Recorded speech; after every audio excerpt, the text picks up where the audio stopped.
Azərbaycan Milli İstiqlal Hərəkatının və Azərbaycan Xalq Cumhuriyyətinin təməl daşını quran Məhəmməd Əmin Rəsulzadə bu evdə yaşamışdır.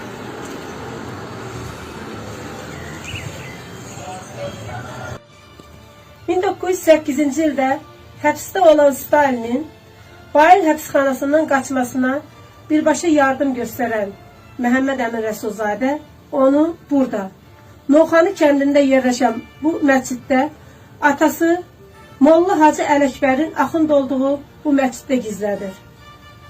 Təqiblərdən canını qutaran Stalin Rəsulzadənin bu yaxşılığını unutmur. 1920-ci ilin noyabrında Oktyabr İnqilabının il dönümü münasibəti ilə Bakıya gələn Stalin Məhəmməd Əmin Rəsulzadənin həbsi xəbərini eşidir. Birbaşa həbsxanaya gedir və onu azad edir. Rəsulzadəni özü ilə Moskvaya aparan Stalin ona əməkdaşlıq təklif edir. Stalinlə əməkdaşlığı qəbul etməyən Rəsulzadə burada yalnız pedaqoji və elmi fəaliyyətlə məşğul ola biləcəyini deyir. Bir müddət burada fəaliyyət göstərən Rəsulzadə 1922-ci ildə gizli yolla Finlandiyaya, Qərbi Avropaya, oradan da Türkiyəyə gedir. Ömrünün sonuna qədər Türkiyədə yaşayır. Burası Novxanı qəbirstanlığıdır. Burada Azərbaycan Xalq Cumhuriyyətinin qurucusu Məhəmməd Əmin Rəsulzadənin atası Axund Ələkbər Rəsulzadə və oğlu Azər Rəsulzadə uyuyur. Bu məzarlıqdır.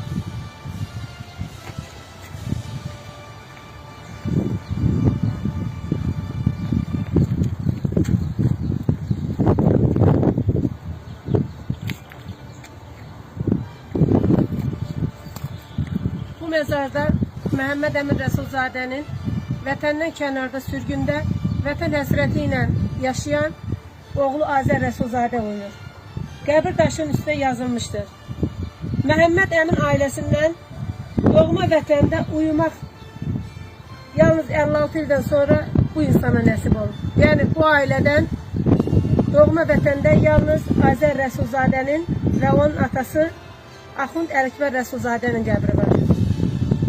Allah rəhmət eləsin.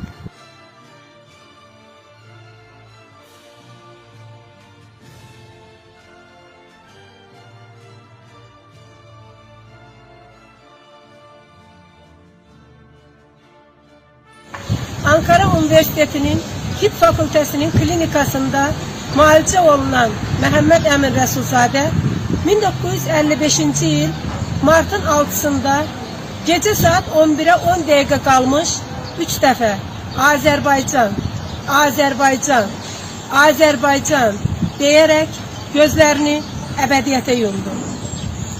Məhəmməd Əmin Rəsulzadə ömrünü xalqının azadlığı uğrunda, dövlətçiliyi uğrunda mübarizəyə həsr etdi. Ruhu şad olsun.